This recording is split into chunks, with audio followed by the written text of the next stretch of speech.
नमस्कार, आप देख रहे हैं 4 पीएम और मैं हूं आपके साथ निधि तिवारी। मुंबई बीएमसी चुनाव के नतीजे आ चुके हैं, लेकिन असली खेल तो अब शुरू हुआ है। चुनाव परिणामों के बाद अब सत्ता के समीकरणों को लेकर राजनीतिक हलचल तेज हो गई है। बीजेपी ने इस बार किसी भी स्थिति में मुंबई पर अपना मेयर बैठाने का संकल्प लिया था। 89 सीटें जीतकर बीजेपी सपने के करीब भी पहुंच गई, लेकिन उसके बाद जो खेल शुरू हुआ, सत्ता की चाबी अब मुख्यमंत्री जो उप मुख्यमंत्री हैं एकनाथ शिंदे, उनके हाथों नजर आ रही है। ऐसे में शिंदे ने बीजेपी की मजबूरी को भांपते हुए एक बड़ा राजनीतिक दांव खेला है। शिंदे गुट की ओर से मुंबई के मेयर पद की मांग की जा रही है। तर्क ये दिया जा रहा है कि ये साल बाला साहेब ठाकरे का जन्म शताब्दी वर्ष है। ऐसे में शिंदे गुट इस मौके पर बाला साहेब की इच्छा पूरा करने का हवाला देते हुए बीजेपी से 2.5 साल के लिए मेयर पद की मांग कर रहा है। जीत का जश्न मनाने की बजाय अब एकनाथ शिंदे अपने पार्षदों को बचाने की जुगत में लग गए हैं। शिंदे गुट के पार्षदों को एक होटल में, 5 स्टार होटल में शिफ्ट कर दिया गया है। यानी कि मुंबई मुंबई की सियासत में एक बार फिर से रिजॉर्ट पॉलिटिक्स की वापसी हो गई है। और जिस बीएमसी चुनाव के लिए बीजेपी ने साम दाम दंड भेद हर चाल चली, अब वही गले की फांस बन गया है। क्योंकि बीजेपी सबसे बड़ी पार्टी बनकर तो उभरी, लेकिन उसके बावजूद मेयर की कुर्सी कैसे दूर जाती हुई दिख रही है, और उसके अपने ही सहयोगी उससे कैसे डर रहे हैं और अपने कॉर्पोरेट्स को होटल में बिठा रहे हैं। और अपने कॉर्पोरेट्स उनके साफ तौर पर ये भी कह रहे हैं कि बीजेपी का मेयर तो नहीं बनना चाहिए, मेयर तो बनेगा शिवसेना का ही। तो बीजेपी और शिवसेना शिंदे गुट की ओर और महाराष्ट्र में क्या कुछ चल रहा है इस राजनीति को लेकर, इस पर हम चर्चा करेंगे। इसके साथ ही साथ चर्चा करेंगे, यूपी से भी कुछ खबरें सामने आ रही हैं और सवाल उठ रहा है कि क्या धर्म की राजनीति हमारे पुलिस महकमे पर हावी होती जा रही है। आखिर क्यों बरेली में खाली घर में नमाज पढ़ रहे लोगों को हिरासत में लिया गया और क्या तर्क दिया जा रहा है उसके पीछे, इस पर भी चर्चा करेंगे। और साथ ही साथ माघ मेले में शंकराचार्य का साथ क्या कुछ हुआ है और क्यों वो अनशन पर बैठ गए हैं, क्यों धरने पर बैठ गए हैं, बीजेपी सरकार के खिलाफ क्या आरोप लगा रहे हैं, इस पर भी चर्चा करेंगे। और इस चर्चा में हमारे साथ मौजूद है प्रोफेसर कृष्णस्वामी सर। सर बहुत बहुत स्वागत है आपका। तो सर सबसे पहले बात करेंगे मुंबई की, क्योंकि जो नगर निकाय चुनाव हुआ है वहां पर भाजपा और शिंदे गुट ने जबरदस्त जीत हासिल की है। और इसमें सबसे अहम जो है वो बीएमसी का चुनाव था, जहां 25 साल से ठाकरे परिवार काबिज था, लेकिन उसको सत्ता से बेदखल करके महायुति ने इतिहास रखा। लेकिन अब मेयर पद को लेकर के जो खींचतान मची है, उसने मुंबई से दिल्ली तक की पॉलिटिक्स को हिलाकर रख दिया। और क्योंकि आंकड़ों का खेल है, उसने बीजेपी और शिवसेना शिंदे गुट के बीच में असमंजस पैदा कर दिया है। शिंदे गुट को अपने पार्षदों को होटल में कैद करना पड़ा है। और मुलाकात करने जब शिंदे पहुंचते हैं और उनसे पूछा जाता है, मीडिया के सामने आकर जब पूछा जाता है कि मेयर किसका बनेगा, तो वो कहते हैं कि मेयर तो महायुति का ही बनेगा। वो बीजेपी भी कह सकते थे या फिर अपना नाम भी ले सकते थे, लेकिन वो महायुति पर आकर के टिक गए। और ये सब कुछ जो चल रहा है मुंबई की राजनीति में, इतनी बड़ी पार्टी होते हुए भी इतनी बड़ी सीटों से मार्जिन हासिल करने के बावजूद बीजेपी को जिस तरीके से असमंजस में रखा हुआ है शिंदे ने, और शिंदे ने जिस तरीके से अपने पार्षदों को होटल में कैद करके रखा है, जो पूरी पॉलिटिक्स चल रही है मुंबई में, इसको लेकर के आपका क्या कहना है सर? जय संविधान। देखिए, अब पछताए क्या होत है जब चिड़िया चुग गई खेत। देखिए, ये बात एकनाथ शिंदे को भी पता थी, ये बात अजीत पवार को भी पता थी। दोनों पुराने राजनीतिज्ञ हैं, लेकिन एक ने अपने चाचा को धोखा दिया, एक ने अपने गुरु को धोखा दिया, और जो उसकी पारंपरिक एक व्यवस्था थी उसको धोखा दिया। आज उसी को भुगत रहे हैं। देखिए, पहली बात तो ये बड़ी लैंडस्लाइड विक्ट्री नहीं है निधि, जो आपने कहा। वास्तविकता यह है कि इतने पैसे के बावजूद, इतना पैसा खर्च करने के बावजूद, 10-10 हजार रुपए एक एक वोट के लिए खर्च करने के बावजूद, सिलाई मशीन, मिक्सर और ये सब देने के बावजूद अगर इस प्रकार का चुनाव रिजल्ट आया है, इसका मतलब उद्धव ठाकरे के प्रदर्शन को गलत नहीं माना जा सकता, जिनके पास मीटिंग करने के लिए पैसा नहीं था। जहां उद्धव ठाकरे की शिवसेना एक मीटिंग करती है और भारतीय जनता पार्टी 30 के आसपास मीटिंग करती है, तो ये बराबरी का सौदा नहीं था। लेकिन इसके बावजूद अगर मुंबईकर्स ने उद्धव ठाकरे को इतनी ज्यादा सीटें दी हैं और पूरे महाराष्ट्र के अंदर कांग्रेस उभर के सामने आई है और उसकी सीटें जो शरद पवार की सीटों से और उद्धव ठाकरे की सीटों से ज्यादा हुए हैं, तो मामला जो है बहुत ज्यादा गंभीर है। क्योंकि देखिए, एडमिनिस्ट्रेशन उनके पास, पुलिस उनके पास, पैसा उनके पास, गुंडे उनके पास, उसके बावजूद अगर इस प्रकार का रिजल्ट आया है। लेकिन एकनाथ शिंदे, अजीत पवार को, जो हम लोग जैसे लोग, जो इनका राजनीति का बहुत ज्यादा ज्ञान हमको नहीं है, हमें नहीं पता राजनीति कैसे होती है, लेकिन अगर अजीत पवार इस बात को नहीं समझ पाए और अजीत पवार अगर इनडायरेक्टली कहने लगे कि मैं वही तो हूं जो आज महायुति में हूं, जिनके ऊपर इतना बड़ा इन लोगों ने आरोप लगाया था।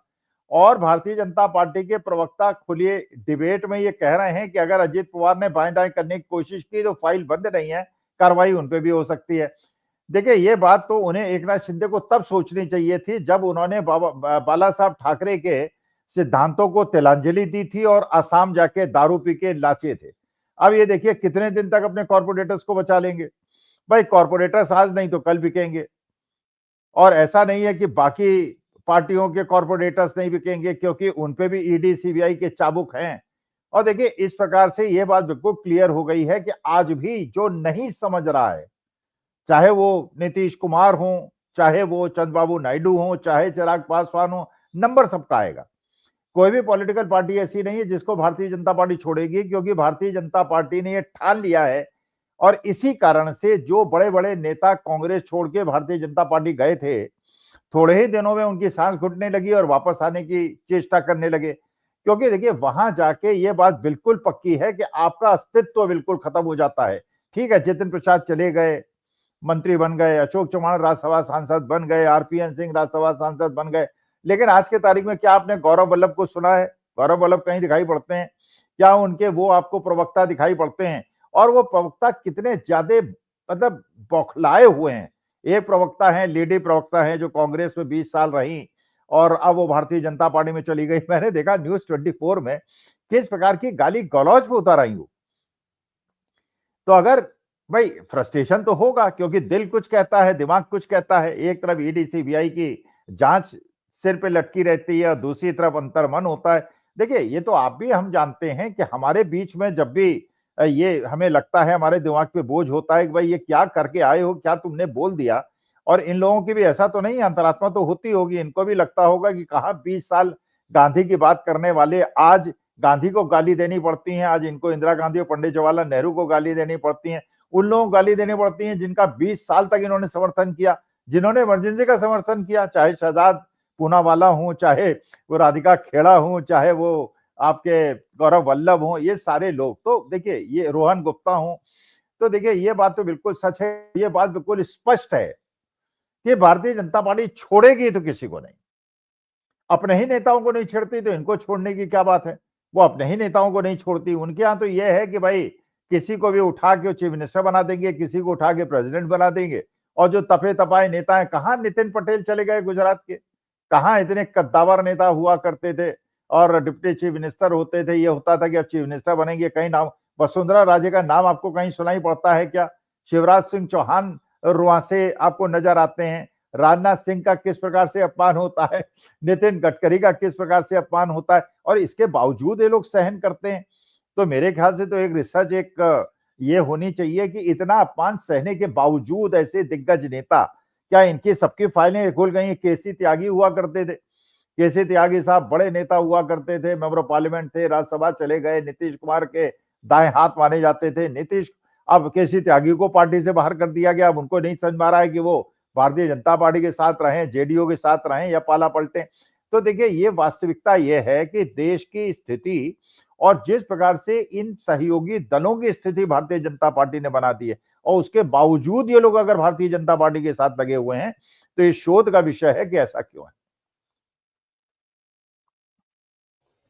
बिल्कुल सर, इस बीच ओवैसी ने भी कह दिया है कि भई अगर कोई हमसे बातचीत करने आता है तो हम उसकी तरफ देखेंगे, और इशारा उनका विपक्ष की ओर है, क्योंकि वो विपक्ष कह रहे हैं। और इधर संजय राउत भी कह रहे हैं कि जहां पर शिंदे के जो पार्षद हैं वहां पर वो लंच करने पहुंच गए थे। इसके साथ ही साथ वो कह रहे हैं कि जो हार्ड बार्गेनिंग है वो शिंदे लगातार कर रहे हैं। क्या आपको लगता है कि शिंदे इसमें कामयाब हो पाएंगे? क्योंकि उसके पहले भी उन्होंने कई सारी बार्गेनिंग की थी, जब विधानसभा का चुनाव हुआ था, मुख्यमंत्री वो बनना चाहते थे। तो क्या अब इतने सालों बाद जब बीजेपी को मौका मिला है कि अपना मेयर बनाए, तो क्या वो शिंदे की बात सुनेगी?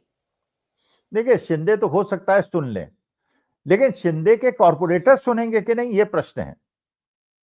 भाई देख, जब एक लीक चल गई है, एक ऐसा रास्ता खोल दिया है भारतीय जनता पार्टी ने कि हमारे यहां तुम अजीत पवार हो तो भी आ सकते हो, शुभेंदु अधिकारी हो तो भी आ सकते हो, तुम आसाम के चीफ मिनिस्टर हो तब भी आ सकते हो, तुम्हारे पे जितना भ्रष्टाचार के आरोप हम लोगों ने लगाए थे हेमंत विश्व शर्मा पे, तुम भी आ सकते हो।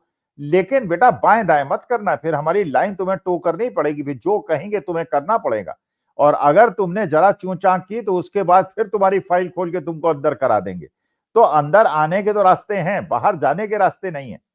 और ये बात बिल्कुल पक्की है कि अगर एकनाथ शिंदे चाहें, अजीत पवार ने कोशिश की थी, आज अजीत पवार की क्या स्थिति है? अजीत पवार की तो बिल्कुल अस्तित्व खत्म हो गया। कहां शरद पवार, अजीत पवार, कहां Ajit Pawar deputy chief minister हुआ करते थे, आज तो बिल्ली की तरह बैठे रहते हैं दोनों के दोनों। तो एकनाथ शिंदे तो हो सकता है उनकी अंतरात्मा जाग गई हो, लेकिन जब उनकी अंतरात्मा उस समय सो गई थी जब उन्होंने उस उद्धव ठाकरे को धोखा दिया था, जिस उद्धव ठाकरे ने जब उनके गले का ऑपरेशन होने वाला था पूरी तरह से एकनाथ शिंदे के हाथ में पार्टी सौंप दी थी। जब वो धोखा दे सकते हैं तो उनके कॉर्पोरेटर उनको धोखा क्यों नहीं दे सकते? अजीत पवार ने जरा बाएं दाएं करने की कोशिश की तो उनके सबसे करीबी लोगों पे ईडी और सीबीआई की रेड हो गई। तो अब तो ईडी सीबीआई किसी पे भी रेड कर सकती है। अब आप लोग विरोध भी नहीं कर सकते और मानी बात है कि आपकी फाइलें उनके पास हैं, ब्लैकमेलिंग का रास्ता आपके पास है। अब चंद्रबाबू नायडू क्या कर लेंगे, अब नीतीश कुमार क्या कर लेंगे, ये लोग कोई कुछ नहीं कर सकते। अब तो you have to toe the line. जब तक सत्ता में भारतीय जनता पार्टी आपका उपयोग करके छोड़ नहीं देती और उसके बाद डस्टबिन में आपको नहीं डाल देती, तब तक आपको रहना पड़ेगा, वरना आपके यहाँ ईडी रेड हो जाएगी, आपको जेल भेज देंगे। ये भी नहीं, अच्छा उनके भगदड़ भी ऐसे हैं, उनकी लॉजिक ही खत्म हो गई है, वो प्रश्न ही नहीं उठाते। वो तो किसी चीज पे प्रश्न नहीं उठाते। वो तो अगर आज मान लीजिए अजीत पवार छोड़ दें और कल उनको अरेस्ट कर लिया जाए तो कहेंगे हाँ बिल्कुल ठीक है, जो मोदी जी ने किया है कुछ सोच समझ के ही किया होगा। एकनाथ शिंदे को अंदर कर दें, कल शुभेंदु अधिकारी को बाएं दाएं करें, उन्हें अंदर कर दें, तो उनके भक्तों के तो दिमाग पे बिल्कुल एक प्रकार से उनकी आंखों में पट्टी पड़ चुकी है और उनको चीज समझ में नहीं आती, उनकी लॉजिक्स खत्म हो गई हैं, गाली गलौज पे उतर आते हैं, मारपीट पे उतर आते हैं। तो इतना ज्यादा अब ये देखिए दीदी, एक ये कांड हुआ बिजनौर का, एक बेचारा कुत्ता। आप सोचो यार, अपने जरा सनातन धर्म के बारे में भी हम लोगों को विचार करना चाहिए कि हम लोग आखिर किस दिशा में जा रहे हैं। एक कुत्ता था बेचारा, उसको न्यूरोलॉजिकल डिसऑर्डर था। अब वो मंदिर के चक्कर काटने लगा। अच्छा वैसे भी जानते हैं आपकी कुत्ते जो होते हैं बेचारे, वो बड़े वफादार होते हैं, ऐसे रोटी की तलाश में घूमते रहते हैं, तो जहां भी आदमी चलता है उसके पीछे पीछे वो चले जाते हैं, इसलिए कि कहीं रोटी हमको शायद मिल जाए, मंदिर में खाने पीने को मिल जाता है। आपको पता है कुत्तों की प्रवृत्ति यह है कि अगर आप कहीं जंगल में भटक जाएं और आपको कुत्ता दिख जाए, इसका मतलब यह है आसपास कोई गांव है या झोपड़ी है जिसकी वजह से वहां कुत्ता है, जहां आदमी है वहीं कुत्ता है। अच्छा वो बेचारा मंदिर के चक्कर काट रहा था, लोगों ने 27 लाख रुपए का उस पर दान चढ़ा दिया। अब बताइए, 27 लाख रुपए का दान चढ़ा दिया और एक 14 साल का लड़का, दलित लड़का, जो बाबा साहब भीमराव अम्बेडकर की बात करते हैं, उसके खिलाफ एफआईआर लिखा दी। तो मतलब हमको भी सोचना चाहिए भैया, ठीक है मैं सनातनी हूं, मैं सनातन धर्म पे पूरा विश्वास करता हूं, रोज सुबह गायत्री मंत्र पढ़ता हूं, रोज सुबह गजानन की पूजा करता हूं, लेकिन मैं उतना मूर्ख नहीं हूं कि वो अमेरिका में जो अमेरिकन गवर्नमेंट ने कोविड के समय में वो लगा दिए थे, रोड डिवाइडर लगा दिए थे, क्योंकि उसमें भगवा रंग था तो लोग उसी में आरती करने लगे, टीका लगाने लगे, फूल माला चढ़ाने लगे। अब देश की हालत अगर ऐसी हो जाए कि अगर बाथरूम के ऊपर भी अगर गेरुआ रंग हो तो लोग वहां पूजा पाठ करने लगते हैं, तो देखिए हमें हिंदू धर्म को, जो हमारी अच्छी चीजें हैं उनको आगे बढ़ानी है, जो हमारे भगवान श्री राम ने और भगवान श्री कृष्ण ने पढ़ाई हैं, और जो हमारी कुरीतियां हैं और जो हमारे यहाँ की चीजें हैं। क्योंकि दलितों में, इसके बीच में मैं देख रहा हूं दलित समाज के बीच में बहुत ज्यादा उत्तेजना है। वो कह रहे हैं हिंदू राष्ट्र के नाम पे जैसा तुम हमारे साथ व्यवहार कर रहे हो वो अनुचित, और ये समाज के बीच में भेदभाव ये देश को कमजोर कर रहा है, इसलिए हम लोग चिंतित हैं। बिल्कुल सर, अब बात करते हैं बरेली की, जहां पर एक घर में कुछ लोग नमाज पढ़ रहे थे, शांति के साथ नमाज पढ़ रहे थे और इसी बात की शिकायत कोई पड़ोसी जो है वो कर देता है और फिर पुलिस जो है उन सभी लोगों को हिरासत में ले लेती है। ये बरेली का मामला है और 12 लोगों को हिरासत में लिया जाता है पुलिस के द्वारा। और क्योंकि जबकि शांति से नमाज पढ़ रहे थे, कोई पड़ोसी जो है इसकी शिकायत करता है पुलिस को कि लोग खाली घर में नमाज पढ़ी जा रही है, उसके बाद इन लोगों को हिरासत में ले लिया जाता है। अब पुलिस का कहना है कि हिरासत में इसलिए लिया गया क्योंकि निजी आवास को धार्मिक स्थान में परिवर्तित किया जा रहा था। क्या कह रही है पुलिस, पहले उनका भी बयान सुनते हैं कि किस प्रकार से इस पूरे घटनाक्रम को दिखाया जा रहा है। पुलिस को थाना विशारदगंज स्थित ग्राम मोहम्मदगंज से यह सूचना प्राप्त हुई कि कुछ व्यक्तियों द्वारा अपने निजी आवास को धार्मिक स्थान में परिवर्तित किया जा रहा था। संभावित विवाद के दृष्टिगत सभी संबंधित व्यक्तियों को पुलिस टीम द्वारा हिदायत दी गई कि इस प्रकार की पुनरावृत्ति न की जाए।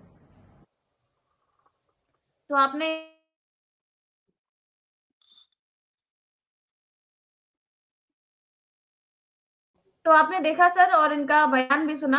और पुलिस का ये कहना है कि हिरासत में इसलिए लिया गया क्योंकि निजी आवास को धार्मिक स्थान में परिवर्तित किया जा रहा था। अब सर इस पर लोग सवाल उठा रहे हैं कि क्या एक घर में नमाज पढ़ना किसी घर को धार्मिक स्थान में परिवर्तित करना है? क्योंकि शांति के साथ नमाज पढ़ रहे थे 10-12 लोग और इसको अगर धार्मिक स्थान में परिवर्तित करना है तो फिर ऐसे तो हमारे देश में बहुत सारे घरों में मंदिर हैं। तो क्या अपने घर में मंदिर में पूजा पूजा करके अगर कोई भजन कीर्तन करता है, बहुत सारे घरों में अलग-अलग मौकों पर भजन होते हैं, पूजा होती है, तो क्या ये धार्मिक स्थान में परिवर्तित करना होता है? संविधान हमें इस बात की इजाजत देता है, तो फिर पुलिस ने आखिरकार इन लोगों को हिरासत में क्यों लिया? असल में देखो, हम लोग उस दिशा में बढ़ चुके हैं जहां पे केवल केवल परेशानियां हैं और बर्बादी है। भाई आप कह रहे हैं कुछ घरों में मंदिर होते हैं, हर घर में मंदिर होता है, हर घर में मंदिर है, हर हिंदू के घर में मंदिर है, मेरे घर में मंदिर है, तुम्हारे घर में भी मंदिर होगा और वहां दिया भी जलता है, वहां पूजा पाठ भी होता है, पूजा अर्चना भी होती है, सब कुछ होता है। शायद ही कोई हिंदू का घर ऐसा हो जहां पे मंदिर ना हो। हमने धार्मिक स्थल में परिवर्तित नहीं किया है। बेडरूम भी हमारे यहाँ है, ड्राइंग रूम भी हमारे यहाँ है, सिटिंग रूम भी हमारे यहाँ है, डाइनिंग टेबल भी हमारे यहाँ है, लेकिन एक विशेष स्थान नॉर्थ ईस्ट में हम लोग भगवान के लिए रखते हैं और भगवान को अपने दिल में रखते हैं। धार्मिक स्थल नहीं हो गया मेरा घर, वो मेरा घर है, लेकिन भगवान को हम पूजने के लिए, उनके सामने मत्था टेकने के लिए। अच्छा ये बताइए फिर मुसलमान बेचारे नमाज कहां पढ़ें? सड़क पे पढ़ नहीं सकते। मस्जिदों में आप कहते हैं कि साहब सारे अच्छा मस्जिद में जगह कम है और लोग ज्यादा हैं, ओपन ग्राउंड में पढ़ नहीं सकते, अपने घर में पढ़ नहीं सकते, तो पढ़े कहां? देखिए ये एक प्रकार से आप पूरे विश्व के मुसलमान देशों को उत्तेजित कर रहे हैं कि हमारे हिंदू भाई बहनों को वहां परेशान करें। इस प्रकार की घटनाएं हमारे हिंदुओं को असुरक्षित कर रही हैं। अगर आप क्रिश्चियंस के खिलाफ इस प्रकार से करेंगे कि उनको लाल टोपी लगाने पे आप अपमानित करेंगे, उनके गिरजाघरों में घुस जाएंगे, तो ये देखिए बिल्कुल एक प्रकार से आप जो मॉडरेट मुसलमान है, एक मॉडरेट मुसलमान है जो मिलजुल के रहना चाहता है, उसको आप एक्सट्रीमिस्ट बना रहे हैं। भाई जैसे हमारे यहाँ भी 10% एक्सट्रीमिस्ट हैं, बाकी हम लोग तो देखिए मिलजुल के रहना चाहते हैं, हम तो सभी धर्म के साथ मिलकर रहना चाहते हैं। 10% हमारे यहाँ भी एक्सट्रीम, उनके भी है, लेकिन वो अपने मॉडरेट्स अभी तक हावी थे, जो सूफी विचारधारा के लोग थे, वो एक्सट्रीमिस्ट को समझाते थे कि नहीं प्यार मोहब्बत से मिलजुल के रहो और असली इस्लाम जो है उसको मानो। हम लोग कहते थे असली हिंदुत्व को मानो। तो ये एक प्रकार से चैलेंज कर रहे हैं ट्रैंक्विलिटी को और देश की एकता अखंडता के लिए ऐसे लोग खतरे हैं, और ये पूरे विश्व के अंदर इसका प्रतिकार हो रहा है। आप देखिए हर जगह से इसके मुश्किल गलत परिणाम आ रहे हैं, लेकिन अब मुश्किल ये है ना, इन लोगों को समझाए कौन? अच्छा ये समझेंगे, अच्छा केवल ऐसा नहीं है मुसलमानों के अगेंस्ट है, ये सबके अगेंस्ट है, ये सबके अगेंस्ट है। और ये मैं अब आपको क्या बताऊं, ये मुसलमानों के अगेंस्ट हो गए, क्रिश्चियंस के अगेंस्ट हो गए, दलितों के अगेंस्ट हो गए, आदिवासियों के अगेंस्ट हो गए, ब्राह्मणों के अगेंस्ट हो गए। अब जैसे आप अगले स्टेप पे बात करना चाह रही थी, अब बताइए शंकराचार्य। अब शंकराचार्य का क्या गलत कहना है, क्या तुम बताओ खुद गलत है क्या? माघ मेले में आप सब जानते हैं कि जो ये पीठाश्वर होते हैं और बड़े बड़े संत महात्मा होते हैं, इनका पूरा का पूरा रथ जो है गंगा तक जाता है। अच्छा चलिए आपने कहा कि नहीं इसके बाद आपका रथ नहीं जा पाएगा, पुलिस की जीप जा रही है, पुलिस के अफसर जा रहे हैं, मरे जहां तक पुलिस की जीप जा सकती है वहां पे हमारे शंकराचार्य का रथ नहीं जा सकता, उनका ध्वज तोड़ा जा रहा है, वो भूख हड़ताल में बैठ गए, खा पी नहीं रहे हैं, चारों तरफ बैठ गए, उनके साथ के सहयोगियों को संतों को पीटा जा रहा है, सब ब्राह्मण ही तो हैं। हनुमान जो हैं उनको पतंग बना के उड़ाया जा रहा है। मतलब एक चीज ऐसी नहीं हो रही है जो सनातन धर्म सम्मत हो, और जो शास्त्र और वेद के ज्ञाता हैं शंकराचार्य, उनका अपमान हो रहा है। लेकिन अब पूरे कुएं में भांग घुली हुई है, लोग इसको भी मानने को तैयार नहीं, इसमें भी गाली गलौज करने को तैयार हैं, कहेंगे शंकराचार्य कांग्रेसी शंकराचार्य। अरे यार इसका मतलब कल अगर भगवान श्री राम भी आ जाए और भगवान कृष्ण भी आ जाएं और प्रकट होके कहें कि यार मत करो, ये बहुत गलत है, ये मेरे हिंदू धर्म और सनातन धर्म को बर्बाद कर देगा, तुम लोग जैसे क्रिश्चियन मुसलमानों के साथ कर रहे हैं, ये कहेंगे भगवान श्री राम और कृष्ण भी कांग्रेसी हो गए।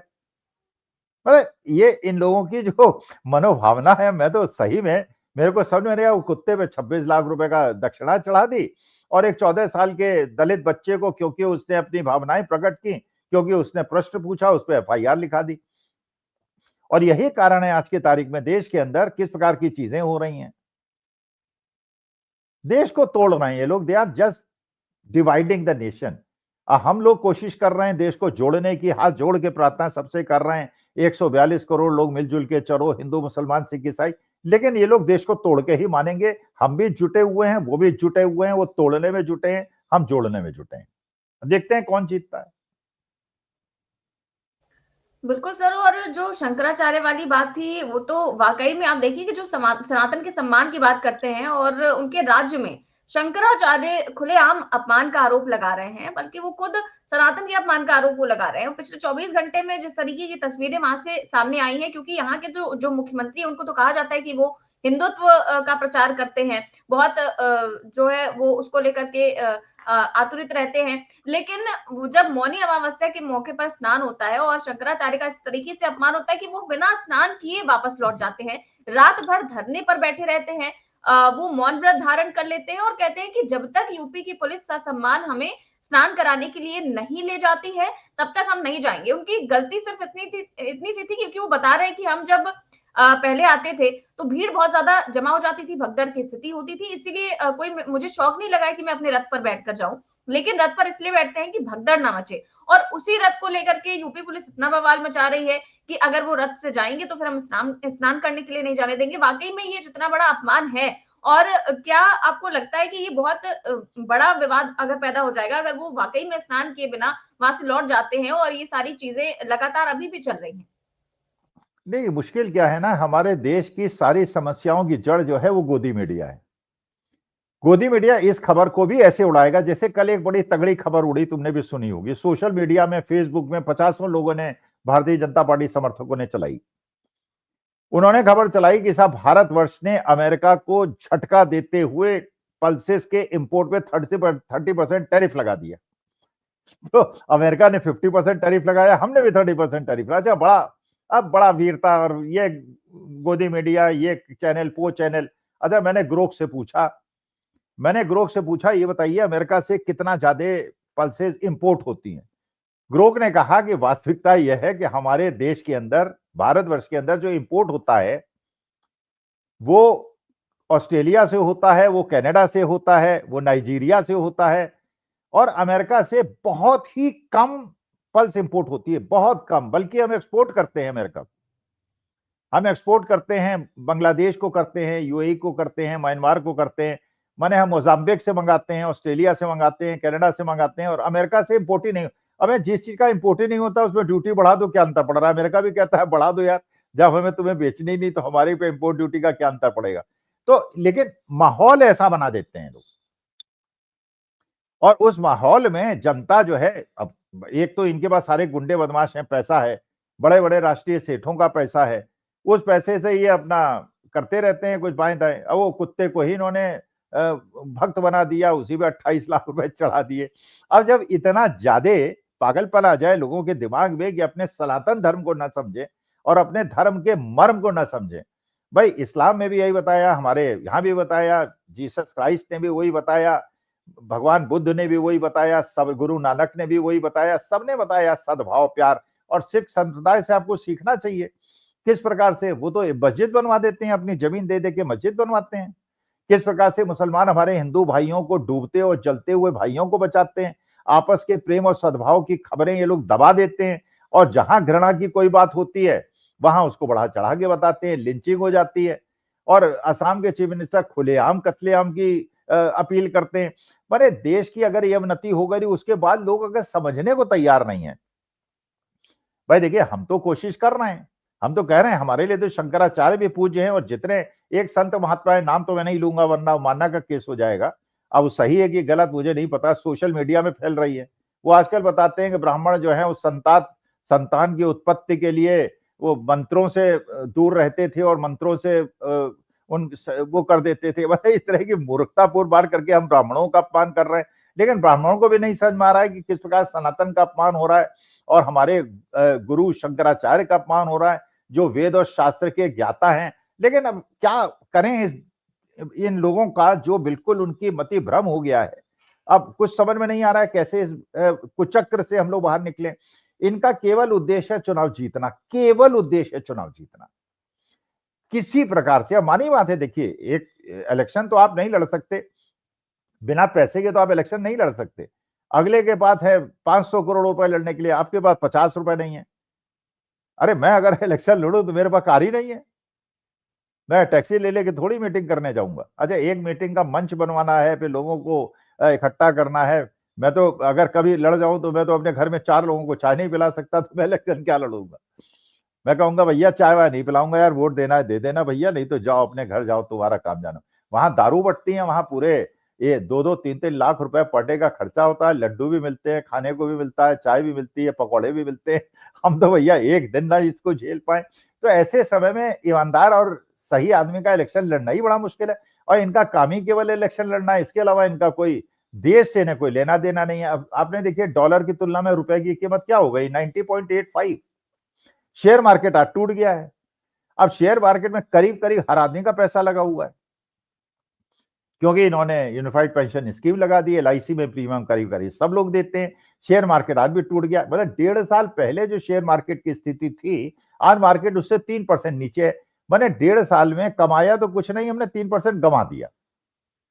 अच्छा, सब यंगर जनरेशन का, जेंजी का पैसा जो है शेयर मार्केट में लगा हुआ है, लेकिन उनके सोचने समझने की शक्ति को जागृत करते रहना और उन्हें जागृत कराए रखना ही हमारा प्रयत्न है, और उसके ऊपर पर्दा डालना ये भारतीय जनता पार्टी के लोगों का है। अब देखते हैं कौन जीतता है।